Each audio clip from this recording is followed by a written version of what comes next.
کہ یہ فاٹا کے جو بارڈر ایریاز ہیں وہاں پہ یہ صورتحال ہے اور کافی حد تک کام خراب، مطلب چترال تک کے اندر جو ہے وہ اس کے ایک علاقے کے اندر جو ہے دہشت گردی کا واقعہ ہو گیا.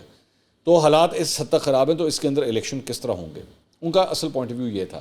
ایک اور جو انہوں نے انکشاف کیا ان تمام صحافیوں کے سامنے وہ یہ تھا کہ ان کے مطابق کہ جی جنرل باجوہ جو ہے وہ جب فاٹا کا انضمام ہو رہا تھا کے پی کے اندر، تو جنرل باجوہ نے ان سے کہا کہ جی انہوں نے مجھے بلایا اور انہوں نے مجھے کہا کہ آپ اس کی مخالفت کیوں کر رہے ہیں اور آپ کو اس کی مخالفت نہیں کرنی چاہیے. تو انہوں نے مجھے یہاں تک کہا کہ جی یہ بہت ضروری ہے کیونکہ امریکہ کا بہت پریشر ہے. یہ مولانا فضل الرحمان نے ڈائریکٹلی جنرل باجوہ کے بارے میں بات کی.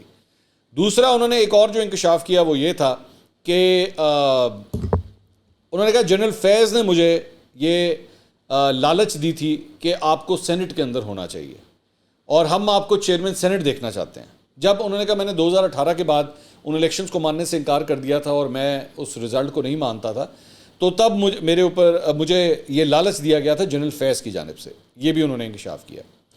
ایک اور جو بات ہوئی وہ میں نے ان سے ایک سوال کیا تھا اور وہ اچھا اس ساری گفتگو کے دوران انہوں نے یہ بھی کہا کہ جی عمران خان جو ہے وہ ایک یہودی ایجنٹ ہے، اسرائیل کا ایجنٹ ہے. یہ انہوں نے اس قسم کی کوئی بات کی اور انہوں نے کہا کہ عمران خان جو ہے وہ تو یہودی لابی کو خوش کرنا چاہتا تھا اور اسرائیل کو تسلیم کرنا چاہتا تھا.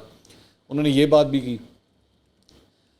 باقی ظاہری بات ہے جو عمران خان کے خلاف جو اختلاف ہے وہ اس کے اوپر بھی انہوں نے روشنی ڈالی. میں نے ان سے ایک سوال کیا اور میں نے ان سے سوال کیا کہ آپ اپنے آپ کو ایک جمہوری لیڈر کہتے ہیں اور جمہوریت کے اندر تو تمام سیاسی جماعتوں کے ساتھ چلا جاتا ہے. یہ سسٹم اگر آپ نے چلانا ہے تو ساری سیاسی جماعتوں کو ساتھ لے کر آپ کو چلنا ہوتا ہے. لیکن اگر ایک لیڈر جو میں نے کہا آپ جس جگہ پہ بیٹھے ہوئے نا، ہم لوگ اس وقت جس مقام کے اوپر بیٹھے ہوئے ہیں، جس حلقے کے اندر ہم بیٹھے ہوئے ہیں، آج میں نے کہا میری نظر میں اگر آج یہاں پہ الیکشن ہونا اور فری اینڈ فیئر الیکشن ہو تو پاکستان تحریک انصاف یہاں سے بھی جیت جائے گی. اور لاہور کو جو کہا جاتا تھا کہ جناب یہ نون لیگ کا گڑھ ہے، وہ والی بات اب ختم ہو چکی ہے. تو میں نے کہا عمران خان آپ اس سے اختلاف کر سکتے ہیں یا کچھ بھی ہے، لیکن گراؤنڈ ریالٹی یہ ہے کہ پاکستان کی ایک بہت بڑی تعداد کو وہ ریپرزینٹ کرتا ہے، چاہے آپ کو پسند ہے یا نہیں ہے. تو اگر وہ شخص آپ نے جیل میں بند ہوا ہوا ہے اور آپ اس کی پارٹی کے حوالے سے جو کچھ بھی ہو رہا ہے، یہ اس پروسیس کے ساتھ اگر آپ نے الیکشن کروائے کہ اس کو باہر رکھیں یا اس کو جیل میں رکھیں اور اس کی پارٹی کو باہر رکھیں، تو جو مسائل ہیں پاکستان کے اس سے وہ حل تو نہیں ہوں گے، وہ تو اور خراب ہو جائیں گے. تو انہوں نے کہا کہ میں کبھی بھی کسی سیاستدان کے جیل میں جانے کے حق میں نہیں ہوتا. یہ مولانا فضل الرحمان نے بات کی. لیکن ساتھ ہی پھر انہوں نے بات کی کہ اگر آپ کے کرتوت اس قسم کے ہیں کہ آپ کو جیل کی ہوا کھانی پڑتی ہے تو پھر اس کا میں کیا کر سکتا ہوں. دوسرا الیکشنز کے حوالے سے جو میں آپ کو تھوڑی دیر پہلے بتا رہا تھا کہ انہوں نے کہا کہ حالات اتنے خراب ہیں کہ الیکشنز جو ہیں شاید ایسے حالت میں کس طرح ہوں گے. تو میں نے آپ کو کہا کہ مجھے امپریشن یہ لگ رہا تھا کہ وہ بھی کوئی اتنے انتھوزیاسٹک نہیں ہے الیکشنز کروانے کے حوالے سے. لیکن انہوں نے کہا کہ اس کا جو اختیار ہے وہ تو الیکشن کمیشن کے پاس ہے، لیکن فروری تک الیکشن ہو جانے چاہیے. انہوں نے کہا میری نظر میں فروری تک الیکشن ہو جانے چاہیے کیونکہ گراؤنڈ ریالٹی ہے کہ اگر فروری تک الیکشن نہیں ہوئے تو مارچ میں آپ کی سینٹ بھی جو ہے وہ ڈس فنکشنل ہو جائے گی، کیونکہ سینٹ کے آدھے لوگ جو ہیں وہ بھی فارغ وہاں سے بھی بہت بڑی تعداد میں لوگ جو ہیں فارغ ہو جائیں گے. تو کس طرح آپ اس کو چلائیں گے؟ تو یہ مولانا فضل الرحمان کی ساری جو گفتگو تھی اس کا لب لباب جو ہے وہ یہ تھا.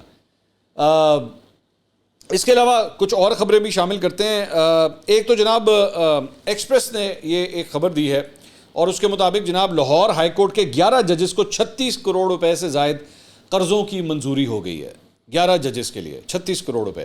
یہ قرضے بلا سود ہوں گے، اس پہ کوئی انٹرسٹ نہیں ہوگا اور اس کی مدت جو ہے واپسی کی وہ 12 سال ہے. نگراں پنجاب حکومت کی طرف سے ہائی کورٹ کے ججز کو ان کی 3 سال یعنی 36 بنیادی تنخواہوں کے برابر قرض دینے کا فیصلہ کیا گیا ہے اور اس کے مطابق ہر جج کو جو ہے وہ تقریباً 3.25 کروڑ روپے ملے گا اور ان ججز کی بنیادی تنخواہ جو ہے وہ 9 لاکھ روپے ماہانہ ہے اور اس لیے ان کو گھر بنانے کے لیے بیسکلی یہ لون جو ہے وہ دیا جا رہا ہے. لاہور ہائی کورٹ کے ان 11 ججز میں وہ جج صاحب بھی شامل ہیں جنہوں نے شوگر ملز کے حوالے سے حکومت کے خلاف سٹے آرڈر دیا ہوا ہے اور سرکاری افسران کو اس سے قبل بلا سود قرضوں کی ایسی کوئی مثال جو ہے وہ نہیں ملتی. جب سے کل سے یہ خبر آئی ہے تو سوشل میڈیا کے اوپر کافی کرٹیسزم ہو رہا ہے اس بات کے اوپر کہ یہاں پہ لوگوں کو جو ہے وہ کھانے کے لالے پڑے ہوئے ہیں، بجلی کے بل نہیں ادا کیے جا رہے اور یہاں پہ ججز کو جو ہے وہ اس طرح 36 کروڑ روپے بغیر انٹرسٹ کے لون جو ہے وہ دیا جا رہا ہے. تو اس کے اوپر بھی لوگ جو ہے بہت کرٹیسزم کر رہے ہیں. اچھا جی، اس کے علاوہ ایک اور خبر جو ہے وہ اب آ جائیں ذرا تھوڑا سا لونڈے لپاڑوں کے حوالے سے ذرا گفتگو کر لیتے ہیں. کور کمانڈر کانفرنس جناب 259ویں کور کمانڈر کانفرنس جو ہے وہ کل منعقد ہوئی. میری کبوتر کی خبر کے مطابق بڑی ہی لمبی کور کمانڈر کانفرنس تھی ایکسٹراڈنریلی, اور اس کے اندر کور کمانڈر کانفرنس تو بہت لمبی تھی, لیکن اس سے پہلے یہ فیلرز آنا شروع ہو گئے تھے کہ بہت ہی کوئی امپورٹنٹ اناؤنسمنٹ ہونے جا رہی ہے, اور بڑا سوچ و بچار کے بعد جو ہے یہ اناؤنسمنٹ ہونے جا رہی ہے. جو اناؤنسمنٹ ہوئی ہے اس کے اندر ایک پرٹیکولر لائن جو ہے وہ لونڈے لپاڑوں کے حوالے سے بڑی امپورٹنٹ ہے, اور وہ یہ ہے کہ کانفرنس کے شرکاء نے اس عزم کا اعادہ کیا کہ ریاستی اداروں اور عوام کے درمیان خلیج پیدا کرنے کے لیے مذموم پروپیگنڈا کرنے والوں کو مایوسی کے سوا کچھ حاصل نہیں ہوگا, اور انشاءاللہ ایسے عناصر مزید رسوائی کا شکار ہوں گے. اب یہ جو ریاستی اداروں یعنی کہ فوج اور عوام کے درمیان خلیج پیدا کرنے والے, یہ زیادہ تر وہ لونڈے لپاڑے ہیں جن کی میں اکثر ذکر کر. اچھا میں ایک ذرا چیز کلیئر کر دوں. میں پچھلے دنوں سن رہا تھا شہباز گل صاحب اپنے کسی ویلاگ کے اندر یہ بات کر رہے تھے کہ جی منصور علی خان نا پی ٹی آئی کے ورکروں کو یا پی ٹی آئی کے فالوورز کو لونڈا لپاڑا کہتا ہے. یہ قطعی غلط ہے, ایسی بالکل کوئی بات نہیں ہے. میں ہمیشہ ہر سیاسی ورکر کی, ہر سیاسی رہنما کی اور سیاسی سپورٹرز کی میں ہمیشہ قدر کرتا ہوں, ان کی رسپیکٹ کرتا ہوں, کیونکہ دے آر ویری امپورٹنٹ. آپ نوٹ کر لیجئے, میں آپ کو اس کی ایک ایگزامپل دیتا ہوں. ایک لفظ استعمال ہوتا ہے, and I am sorry to use this word, میں پہلے اس کے لیے اپولوجائز کر رہا ہوں, لیکن بیکاز کانٹیکس یہ ہے تو مجھے اس لیے بات یہ کہنی پڑے گی. اکثر اوقات ایک لفظ استعمال ہوتا ہے یوتھیا, اور آپ جانتے ہیں یہ کس کے لیے استعمال ہوتا ہے, اور اکثر لوگ کرتے ہیں. میرے آپ جتنے بھی ویلاگز اٹھا کے دیکھ لیجئے, میں نے کبھی یہ لفظ استعمال نہیں کیا, کیونکہ میں اس کو بہت ہی ڈیگریڈنگ لفظ سمجھتا ہوں. میں کبھی بھی کسی پارٹی کے فالوور کو یہ لفظ نہیں کہہ سکتا. تو یہ جو لونڈے لپاڑے کا لفظ ہے, پہلی بات تو یہ گالی نہیں ہے. کچھ لوگ اس کو سمجھتے ہیں جیسے کوئی گالی ہے. اگر آپ کو اتنا ہی لگتا ہے تو فروز اللغت جو ہے وہ جا کے پڑھ لیجئے, یا گوگل کے اوپر ہی جا کے لفظ لکھ لیجئے, آپ کو پتہ مطلب اس کا سمجھ آ جائے گا. یہ بیسیکلی اس کا مطلب ہوتا ہے وہ لونڈے, وہ لڑکے جو گپے مارتے ہیں.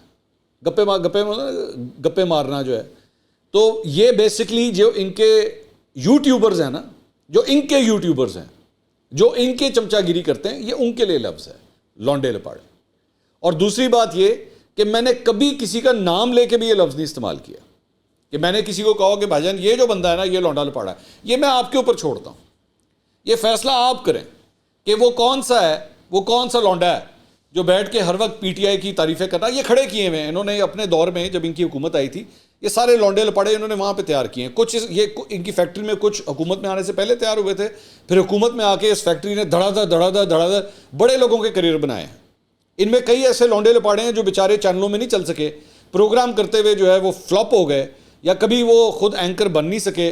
تو انہوں نے کہا بھائی جان سانوں اتھے تو کوئی نہیں ویکھدا, چلو ادھر ہی بیٹھ کے جو ہے یہ کام سٹارٹ کر دیں. ایک پارٹی کی تعریفوں پہ تعریفیں, عمران خان کی تعریفوں پہ تعریفیں کر کے جو ہے وہ ہمیں کوئی دو لوگ دیکھ لیں گے. ورنہ چینلوں میں ان میں سے کئی ایسے ہیں, میں نام نہیں لینا چاہتا, یہ اچھی طرح جانتے ہیں کہ چینلوں میں انہوں نے بڑی کوششیں کی اپنے پروگرامز کرنے کی, لیکن فلاپ ہو گئے, نہیں چل سکے وہاں پہ, کیونکہ ان کے اندر یا تو نہیں تھا, وہ ٹیلنٹ نہیں تھا پروگرام کرنے کا, اور what ever was the reason, نہیں کر سکے. پھر یوٹیوب کے اوپر آ کے جو ہے انہوں نے یہ دکانیں کھولی کہ صبح سے لے کے شام تک عمران خان کی تعریفیں, چھا گیا, کمال کر دیا, دان توڑ دیے, نون لیگ کا بیڑا غرق کر دیا, سارے دشمن بھاگ گئے.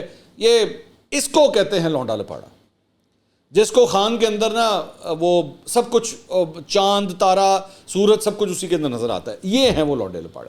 تو ان لونڈے لپاڑوں کے حوالے سے جو کور کمانڈر کانفرنس ہوئی ہے اور اس کے بعد جو اعلامیہ آیا ہے, اس میں خطرے کی گھنٹی کے پائن تاڑی خیر نہیں ہے, ڈنڈا تیار ہے تاڑے واسطے, کیونکہ بہت ہو گیا نا. کیونکہ یہ بیسکلی افواہوں کی فیکٹریاں بن چکی ہیں, یہ بلا وجہ افواہوں کی فیکٹریاں بن چکی ہیں, اور یہ جھوٹ پھیلانے والی فیکٹریاں بن چکی ہیں. انہوں نے جتنی اس جھوٹ بول بول کے بیڑا غرق کیا ہے اس قوم کا, یہ بھی ایک دن لکھا جائے گا. میں آج سے بتا دوں, آج سے 10-15 سال کے بعد یہ پوری طرح یہ بتایا جائے گا کہ ان لوگوں کے کیا کیا کردار تھے اور کتنے ڈالر کمائے انہوں نے یہ جھوٹ پلا کے. حقیقت یہ ہے. خیر بات لمبی ہو جائے گی. اچھا جی, اس کے علاوہ ہم نے کل ایک ویڈیو ہم نے کی تھی, اور اس ویڈیو کے اندر ہم نے فیصل چودھری صاحب جو فواد چودھری صاحب کے بھائی ہیں, ان کے حوالے سے ہم نے ایک ذکر کیا تھا کہ ایک صحافی ہیں, اس صحافی کے حوالے سے ہم نے ذکر کیا تھا کہ ان کا نام ہے شیراز حسین صاحب. وہ فیصل چودھری صاحب کے پاس جب گئے اور ان سے زبردستی سوال کرنے کی انہوں نے کوشش کی تو فیصل چودھری صاحب نے کہا جی میں نے آپ کے سوال کا جواب نہیں دینا. اس کے بعد ان کا کوئی اخبار بھی ہے, اس اخبار کا بھی انہوں نے کہا کہ جی اوئے ہوئے اڈا وڈا اخبار, اور انہوں نے نہیں جواب دیا. میں نے اس کے اوپر اپنی ایک رائے دی تھی ایک صحافی ہونے کے ناطے کہ میرا نقطہ نظر یہ ہے کہ آپ کسی سے زبردستی جا کے سوال نہیں کر سکتے, یہ غلط ہے. تو یہ جو صاحب ہیں شیراز حسین صاحب, انہوں نے کل مجھ سے رابطہ کیا اور میں نے خود ان کو, پہلے انہوں نے مجھے میسج کیا, میں نے ان کو فون کیا.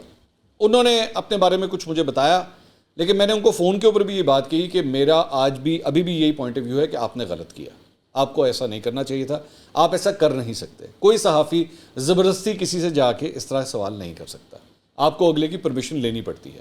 وہ باؤنڈ نہیں ہے, وہ صرف اس لیے کیونکہ آپ کے پاس ایک کیمرہ ہے اور ایک مائک ہے, اس کا مطلب یہ نہیں آپ کسی بھی راہ چلتے کہ سامنے یوں کر کے مائک رکھ دیں اور کہ تیری ایسی تیسی جواب دے مینوں. اس طرح نہیں ہو سکتا, یہ میری نظر میں ایتھیکل نہیں ہے. تو انہوں نے کہا جی میں آپ کی بات میں نے سنی ہے, لیکن میں اپنا پوائنٹ آف ویو دینا چاہتا ہوں. میں نے کہا آپ کا جو بھی پوائنٹ آف ویو ہے آپ مجھے بے شک آڈیو ریکارڈ کر کے بھیج دیں, آپ مجھے لکھ کے بھیج دیں, میں آپ کا پوائنٹ آف ویو جو ہے وہ میں اسی طرح ہی چلا دوں گا. انہوں نے اپنا پوائنٹ آف ویو مجھے بھیج دیا ہے اور میرے پہ فرض ہے کہ میں ان کا پوائنٹ آف ویو بھی اپنی اس ویڈیو کے اندر چلاؤں. انہوں نے کیا کہا ہے, ویڈیو آڈیو ذرا لمبی تھی لیکن میں جو امپورٹنٹ چیز ہے میں وہ آپ کو سنا دیتا ہوں. انہوں نے کیا کہا ہے سن لیجئے گا ذرا.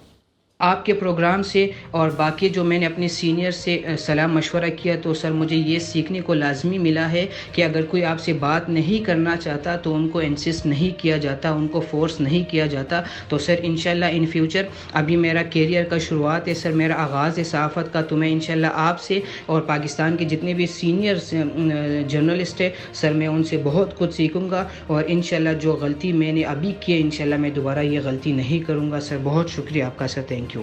تو یہ آپ نے ان کی گفتگو سنی. اٹ واز مطلب گریسفل آف ہم کہ انہوں نے اس بات کو ایکسیپٹ کیا کہ آپ نے جس چیز کی نشاندہی کی تھی میں واقعی غلطی پہ تھا اور میں آئندہ یہ نہیں کروں گا.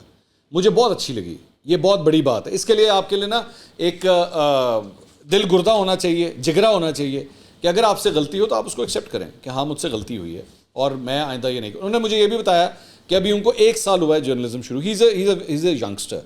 انہوں نے کہا مجھے 1 سال ہوا ہے ابھی جرنلزم شروع کیے ہوئے, تو میں ابھی سیکھنے کے پروسیس میں ہوں. ٹھیک ہے, اٹس اوکے, خیر ہے, ہو جاتی ہے, انسان سے غلطیاں ہو جاتی ہیں. ہم نے بھی بہت غلطیاں کی ہیں, ایسی نہیں ہے کہ ہم جس دن پہلے دن ہم نے قدم رکھا تو ہمیں سارا کچھ آتا تھا. نہیں, وقت کے ساتھ ساتھ انسان سیکھتا ہے. جب وہ اپنے بندہ کہتا ہے کہ جی آئندہ یہ غلطی نہیں ہوگی. سو آئی وانٹ ٹو کمینڈ ہم, میں ان کی تعریف کرنا چاہوں گا اس بات کے اوپر کہ انہوں نے اپنی غلطی کا احساس کیا اور یہ بھی کہا کہ آئندہ یہ چیز نہیں ہوگی. دوسرا, رؤف کلاسرا صاحب کے شو کے اندر ایک صاحب آئے ہوئے تھے جو FIA کے سابق آفیسر ہیں. ان کا نام ہے جناب سجاد باجوہ صاحب. یہ سجاد باجوہ صاحب نے بیپر دیا رؤف کلاسرا صاحب کو, اور اس کے اندر انہوں نے ایک انکشاف کیا اور وہ انہوں نے کہا کہ میں خدا کی قسم کھا کر کہتا ہوں کہ ایک وزیر داخلہ خصوصی جہاز میں 27 ارب روپے لے کر بیرون ملک گئے. جس ملک کا وزیر داخلہ خود منی لانڈرنگ کرتا ہو اس ملک کی کیا حالت ہوگی. اچھا, اب انہوں نے صرف اتنا کہا کہ ایک ملک, ہمارے ملک کا کوئی وزیر داخلہ 27 ارب روپے لے کے گیا. نام انہوں نے کسی کا نہیں لیا, کسی نہ پارٹی کا نام لیا نہ, لیکن وہ جس کی جو سیاسی مخالفت تھی نا انہوں نے اس کا نام بیچ میں ڈال دیا کہ جی انہوں نے اس کا ذکر کیا, انہوں نے اس کا ذکر کیا, کہ نام انہوں نے کسی کا نہیں لیا تھا. کون لے کر گیا ہے, اف ہی سیئنگ دیٹ, یہ بھی ایک بڑی سیریس ایلیگیشن ہے. کسی بھی وزیر داخلہ, چاہے وہ نون کا ہو, چاہے وہ PTI کا ہو یا پیپلز پارٹی کا ہو, کوئی بھی اگر اس نے کیا ہے تو اس کی تحقیقات ہونی چاہیے. یہ بہت بڑا اسکینڈل ہے. 27 ارب روپے کی ہم بات کر رہے ہیں اور یہ FIA کا آفیسر. اچھا, دوسرا, اب جس بات کے اوپر ہمارے PTI کے دوست جو ہیں شاید ناراض ہو جائیں, ہم نے تھوڑا سا چیک کیا سجاد باجوہ صاحب کے بارے میں کہ سجاد باجوہ صاحب ہیں کون. تو جناب پتہ یہ لگا کہ جب چینی کمیشن, وہ بڑا مشہور زمانہ ایک چینی کمیشن جس کے اندر جہانگیر ترین صاحب اور دیگر کو جو ہے اس کے اندر بڑے سنگین الزامات ان کے اوپر لگے تھے, یہ اس کی جب تحقیقات ہو رہی تھی تو اس دوران ان کو نوکری سے برطرف کر دیا گیا تھا PTI کے دور کے اندر. ٹھیک ہے, اور بعد میں انہوں نے کہا تھا کہ جی عمران خان, اعظم خان اور شہزاد اکبر کے اوپر انہوں نے بڑے سنگین الزامات لگائے تھے. تو PTI کے دور کے اندر ہی ان کو فارغ کیا گیا. اب یہ کس وزیر داخلہ کا ذکر کر رہے ہیں جس کے اوپر یہ 27 ارب روپے کا الزام ہے کہ وہ باہر لے کر گیا ہے, ہمیں نہیں پتا کہ یہ کس کی بات کر رہے ہیں, لیکن یہ بڑا ہی سنگین الزام ہے جو ان کی جانب سے لگایا گیا ہے. اگلی ویڈیو میں آپ سے دوبارہ ملاقات ہوگی. اللہ حافظ.